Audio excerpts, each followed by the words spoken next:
Three, two. Welcome to Last Watch. I'm your host, Tony DuShane. That's your host, Bernard Meisler. Today on the show, we're talking Apocalypto, directed by Mel Gibson, released in 2006. What's up, Bernard? Hey, Tony, how you doing? I'm all right. Feeling fresh. What I've been doing is I've been taking a hot shower and a freezing cold shower. The old Wim Hof method. Wim Hof. There you go. All We'll right. talk about him next week. All right. So, yes, Apocalypto. And I just, for no apparent reason, was trolling, I guess it's on Amazon Prime a couple of weeks ago and just said, oh, Apocalypto, I'll watch that again. I love this movie. I think this is one of my favorite movies of the 2000s. And did you see it at the theater? I did not. I really regret not having seen it at the theater. Me too. And it's also, well, that brings us like right into the controversy of its director, the inimitable Mel Gibson. So Mel Gibson, let's talk about Mel for a minute. Mel Gibson, the Gentile. Mel Gibson, the leader of some weird Catholic offshoot cult that does not accept Vatican II and still does its masses in. Oh, really? Oh yeah. Oh, I didn't know that. Oh yeah. Huh. So a cult started by his dad and in Australia, and they still do the mass in Latin. And what was the whole thing? There was something about when Vatican II happened in like 1964. One of the things that they actually came out and say was like, we no longer hold Jews responsible for the death of Christ. Right, so we're not going to call Jews Christ killers and whatever. They don't subscribe to any of those newfangled notions of Vatican II. So Mel Gibson's a religious weirdo, and I mean he's a lunatic. Yeah, he's out of his fucking mind. But at the same time, a great director. Holy shit! A great director. We'll get into that too. I just want to say let's my personal history with Mel. Yes. When he started, he was an Australian actor, and his first few films were I loved. He did Gallipoli. And Gallipoli was fantastic. Great movie. And there's a shot in Apocalypto that reminded me of the last shot of Gallipoli. Okay. When one of the Mayans gets his, it's the exact same like way we see the last frame of Gallipoli where you got to do a Jesus moment, right? Yeah. In there, you got to stick the old Jesus moment in there. It's like one of the hokiest film tricks ever. Just used in a ton of movies. Yeah. One that immediately comes to mind. And it still works. When Willem Dafoe is killed in Platoon, he goes, he gives the William Dafoe is killed in Platoon. I can't watch that now. Spoiler alert. For those who've been not watching movies for the last 35 years, that might be a surprise. Anyway, his first four movies, so he did Gallipoli, and he did like the great, original Mad Max movie, and then he did Mad Max 2, aka The Road Warrior, one of my favorite movies of all time. Did you know the first Mad Max distributed in the United States was dubbed? Yes. Isn't that crazy? It's hard to find the original Australian version. I've seen. I actually, by accident, through no fault of my own, saw the original Mad Max in the theater. Because my friend was working in a movie theater, and I would just go and hang out with him. And I saw this. This is a trashy movie. The dubbed version is awful. And they have started a few years ago. They have started putting out the original Australian version, which is just much better. Anyway, then he did, the Road Warrior, which was like just freaking awesome. Great action movie, and with all practical effects. No CGI at all. It's all actually happening. All the car crashes, everything. It's all real. Yes. And then The Year of Living Dangerously, another great Peter Weir movie. So I was like, this guy Mel Gibson's awesome. He's like super cool, and he can act. He's a really good actor. He won some awards, and then he came to the U.S. and became a huge star, and he started doing the lethal action movies, and I was much less interested. And then he just did what was he was in that movie Mrs. Soulful, and then he did of course Braveheart, and he won the Oscar for Best Director for Braveheart. I think it won Best Film too, and I think it's like just a terrible movie. I've never seen it actually. Oh, really? Yeah. Yeah. I mean, I suppose people could. I suppose you could like it if you're just like not in a very critical mindset. But it was also interesting because it really showed. So it was Mel's first movie he directed, and it showed a theme that runs through all his films, which is a penchant for torture and hyper gore. and gore. Oh my yeah, God. yeah. Yeah. So anyway, he did that, and then whatever. Then it was like his troubles began in 2004 when he released The Passion of the Christ, very controversial movie, which I have never seen. I still haven't either. I feel like I need to watch it because I do love that actor that plays James Caviezel. Yeah. Yes. And Monica Bellucci is Mary Magdalene. You can't do better than that. I mean, I'm seriously, I'll probably try to watch it this week. And at the same time, that movie, they didn't think that movie was gonna. They thought that movie was gonna fail. Right. It went huge. Oh yeah, it's a huge blockbuster, hundreds of millions of dollars worldwide. Yeah. And also very controversial. There were people who said it was anti-Semetic, and people who said, "Oh, why are you concentrating and focusing on the last 12 hours of Jesus's life when he was just tortured? Why don't you talk about like, you know, maybe his ethos, maybe some of the nice things he said? Instead, you just get to, you know, it was called torture porn at the time, but it was also just loved by evangelicals and yeah. So, and then summer of 2006, Mel Gibson driving his whatever sports car. I wish he was on a moped. It would have been so much cooler if he was on a moped. I have no idea. I'm gonna guess it was a Porsche 911 or a Lamborghini or something like that. And he has a small penis. No. Yeah. He's driving down the Pacific Coast Highway in Malibu, and he's pulled over for drunk driving.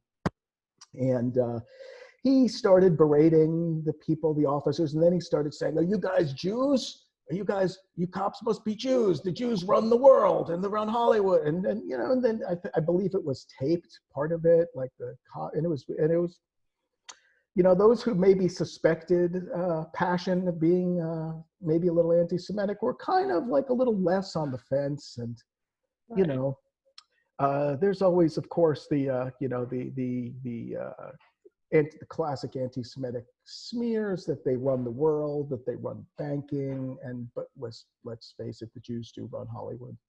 I mean, come on, or a big part of it anyway. Yeah, well, I mean, if you look at like all my all the people that I've been like with agents and stuff, I'm like, thank you. Well, no, I mean, Jews founded Hollywood. Yeah. You know, Goldwyn, Mayer, you know, whatever. And so anyway, Mel was like began his long journey in the Hollywood doghouse, and then Apocalypto was probably already in the can, already done, and came out about 3 months later. And nobody saw it. I don't know if that's true. I think it got some amount of box office, but it was tainted. It was like a tainted film by the time it came out. So, which really sucks. And I hate that people. I hate it when people get drunk and they show them their best selves, which is really they're shitty people, you know. Yeah, they show their true selves. Yeah, right? Yeah. And it's just facade drops, and like, here's who I really am. This is what I really think. Right. So when you're a horrible person. Well, it sucks for the whole cast and crew and everybody. Yeah. When you're the director, you are responsible. You can't be. Even if you're a nut job, you got to like hang back.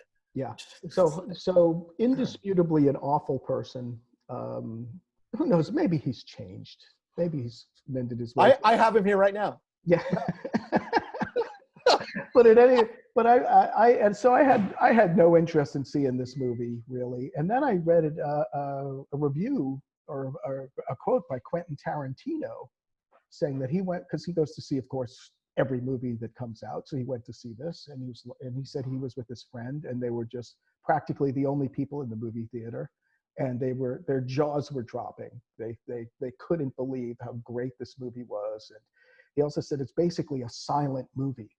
It is. Because one of the things that's fascinating about the film, it's about the Mayans, conflict between a small tribe of Mayans who live in the forest. They're hunter-gatherers. They live this really cool lifestyle, and then they're kidnapped by the Mayans from the city. And the whole movie is filmed with the Mayan language, Mayan dialect, with subtitles. And it could have been unsubtitled, and it would have worked. You don't really even need most of the dialogue. Yeah. It's just an incredible, fast-paced action movie.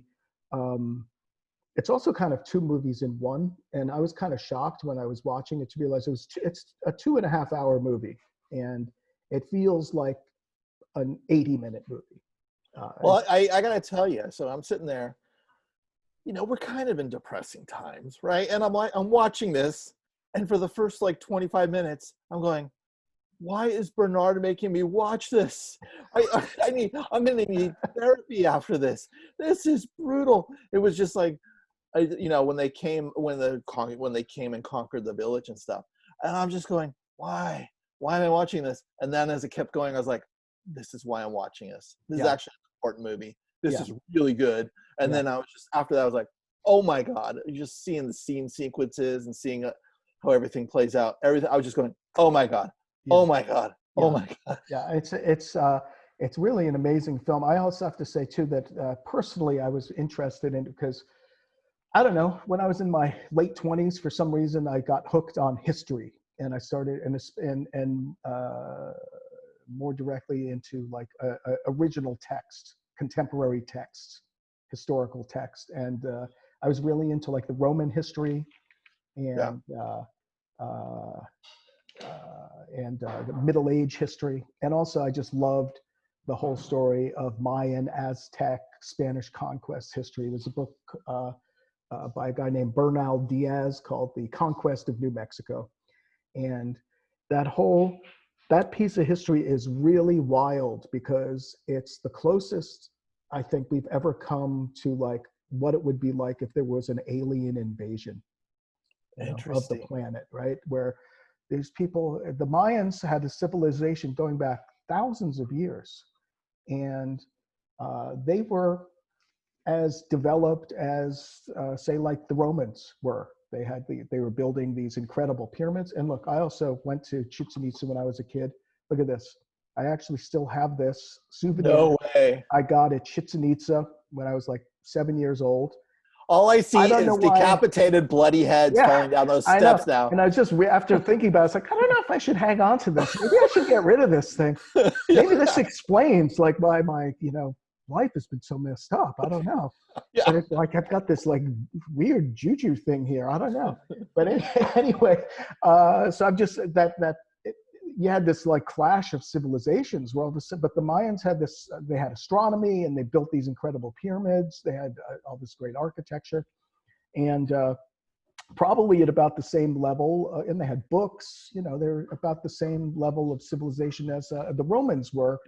There were maybe 500 or 1,000 years behind in development, but for whatever reason, around the year 900 or 1000 AD, their civilization started to collapse. They don't know if there was like 100-year-long droughts or whatever, but the Mayan civilization started collapsing around 1000 AD, and this film takes place right at the first contact with the Spanish, which was the early 1500s.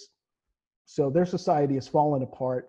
Some people say historically accurate. It's not. They had already been gone by this time or whatever. But so we see like they did indeed. I had actually thought it was just the Aztecs who did the human sacrifice with ripping people's hearts out at the top of the pyramid. But apparently the Mayans were into it as well. Oh, really? And so they show that there's when they go into the people in the forest have this great life. They're telling stories. They hunt. They play practical jokes on each other. Yes, that was so wonderful life. And it also reminds as I was watching that, I'm going, we're actually watching a film, but in the end, we're all just telling stories around a fire. It's just Yeah, yeah. So there's that great scene with the old man telling the story around the fire, um, and then they're kidnapped by a bunch of really nasty guys from the big city, and their leader is called Oh, Zero and Wolf. yes, and they don't have a dental plan, I noticed. and but this is also another great thing too I wanted to talk about. So the bad guys show up, the Mayans from the city, and they're looking to kidnap this village to sell them into slavery and also to sacrifice a bunch of the guys because they need to appease the gods because their civilization is falling apart. And they got the guys in the movie. This is where it gets all a little interesting too. They looked like they could have been straight out of The Road Warrior. I know. I noticed that. Yeah. Right. Their leader is Zero Wolf, this huge guy who's played by an actor named Raul Trujillo, who apparently has actually been in a lot of movies. He was in both the Sicario movies, been in a ton of movies over the last 30, 40 years. And he reminded me of what was his name? The Wez from Road Warrior? Right. Is that the dude with the mohawk? Yeah, the dude with the mohawk, right? And he's and this also inspired me to get this haircut too. I actually, watching Apocalypto maybe shaved the sides of my head. But they've got really? Yeah. Oh, no way. Okay. Yeah. That's what made me do it. But yeah, they've got these crazy, shaved heads and mohawks, and they're all wearing like skulls around their heads, and they've got like bones sticking through their faces and tattoos and scarification. And oh man, really scary looking costumes. Props to costumes and wardrobe. And that props to makeup. Yeah, that how hard the continuity must have been to keep all of that in play. I mean, that just had to be research. Yeah. And constant looking at photos. What did we have in the last shot? What do we have in the last shot? Yeah, absolutely. But I also think too that's like where they got away from the historical stuff a little bit, and they're just like, let's make these guys look like the bad guys from Mad Max. It's a fashion show in the end. I mean, all these films are fashion shows. Yeah. Another interesting thing I just found out is that. So this movie went into production around 2003, 2004. So Mad Max Fury Road, the fantastic, perhaps the greatest action film of all time, named #1 film of the year by Cahiers du Cinema, of all people, 2015. I didn't realize this. It was in production hell for almost 2 decades. They first started, George Miller first pitched this idea. He had the script 1997. And they were going to start shooting it, I think, in Syria. And they all went to Syria early September 2001. 9/11 happened, film canceled. They went back to Namibia a couple of years later, 2003. Monsoon, entire set destroyed. So at a certain point, George Miller decided that Mel had aged out of the role. Or else he was maybe too controversial to be the role. He was originally going to be Mel Gibson, was going to do Mad Max again. And they decided to dump. So I wondered, knowing that, if part of the thing going on in Apocalypto is I'm going to make Mad Max again. This is my version of Mad Max. Yeah, that makes sense. Yeah. But anyway, when they kidnap the villagers, and our main character is Jaguar Paw. And all of the actors are played by Mayans and Native Americans, which is also interesting. But but did they know the language? I wonder if some of them had to learn the language. They probably had to learn. Yes, they did have to learn the language. A lot of them are native Spanish speakers, but people still speak Mayan. Mayan language still exists, but I think they also tweaked it a little bit to say this is what ancient Mayan sounded like. So they made some shit up for sure. Yeah. But when they're taking the villagers into the city and they get to the outskirts of the city, and the first thing you see is it's like all the trees have been cut down and they're blackened and charred. And then there's the little girl who's got some kind of plague who curses them. And then they get to there's mines, and these people are mining chalk or something, and they're all everybody's naked and covered in white dust, which looks a lot like the people in Begging for Water in Fury Road, actually.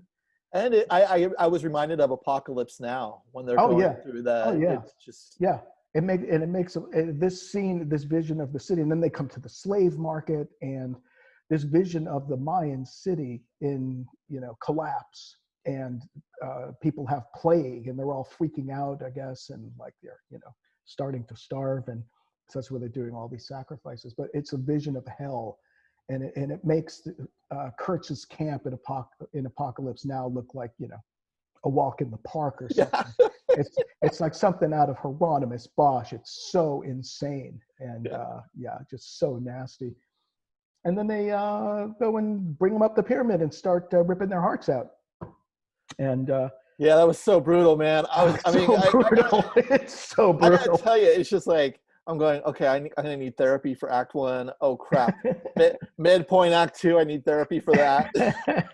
So this is not a film for the faint of heart. But again, this is what really happened. Like I said, I loved reading about this history, and this is what Bernal Diaz talked about in History of New Mexico. It's like the Spanish conquistadors were, brutal, horrible. Took no prisoners. They had no problem with going and slaughtering villages to take over, looting. Yeah. A lot of talk about looting these days. Who were the original looters? But anyway, they. You guys still got looting on the OGs. So like the conquistadors were shocked by the brutality of the Aztecs, and they would go to these pyramids, and they were. In this book, people have said he's exaggerating, trying to make it look worse than it was to give them. Mel Gibson was?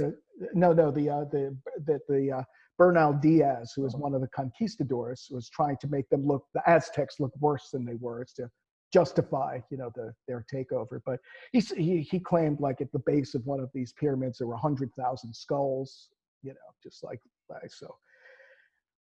So that was just to be that's always like kind of fascinated me in this, like, sort of gory kind of way. But so they show it, he does it. They show him ripping the heart right out. Yeah. Don't eat steak. Like, if you watch Apocalypto, don't eat steak. Or at least go for the well done. You might want to go for the well done steak. I'll have fish. It's brutal. Fish and Apocalypto. That's going to be that's the food pairing with Apocalypto. Yeah. No red meat. Yeah.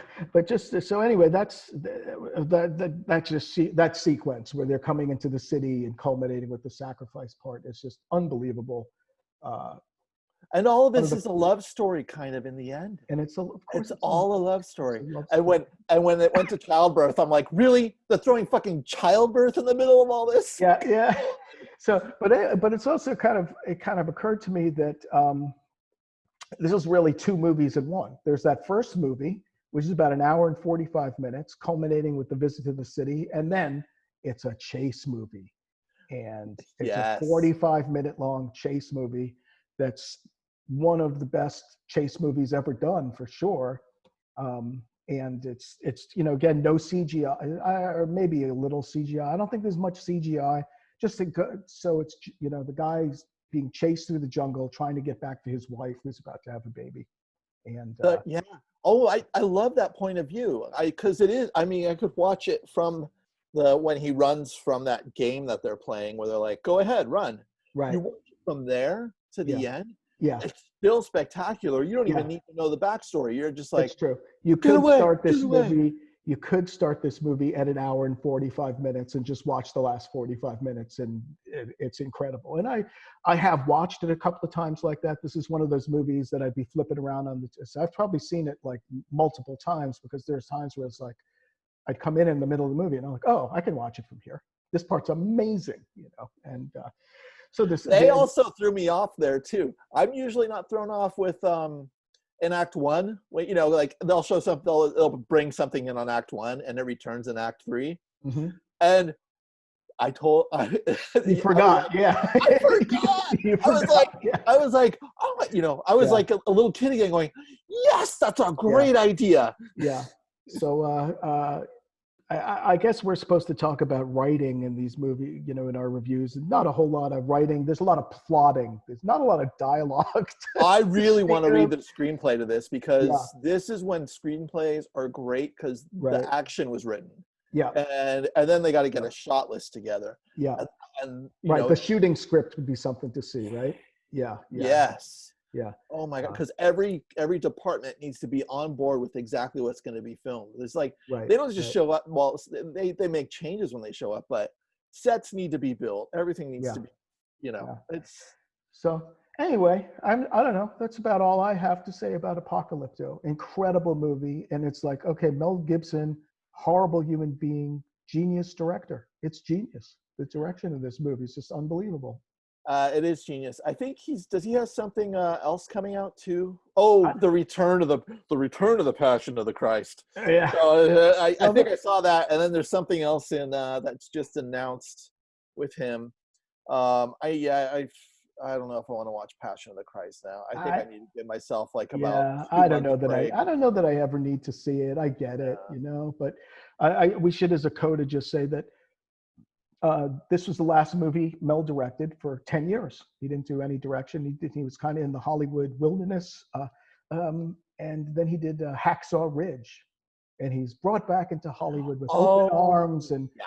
nominated for Best Picture, Best Director. And it's like, you don't remember, I guess. Hollywood doesn't give a shit unless you Hollywood. can make $1. They Yeah. will. This Yeah. is how scummy Hollywood is. Yeah. Yeah. It's if they can raise Hitler from the grave and Yeah. he would be able to make a blockbuster And he make film, money. they Yeah. would just turn their okay. Go Yeah. ahead. Yeah, it's true. Well, I mean, to my mind, the ultimate example of that was, I guess it was like 2 years ago, when Kobe Bryant, may he rest in peace, was given the Oscar for Best Short Film at the height of the Me Too movement, right? When the Me Too movement was just like on fire, like, so it's about 2 years ago. And Kobe, and I was like, wasn't there something about Kobe Bryant, about Colorado and something? And it all goes away. they didn't care.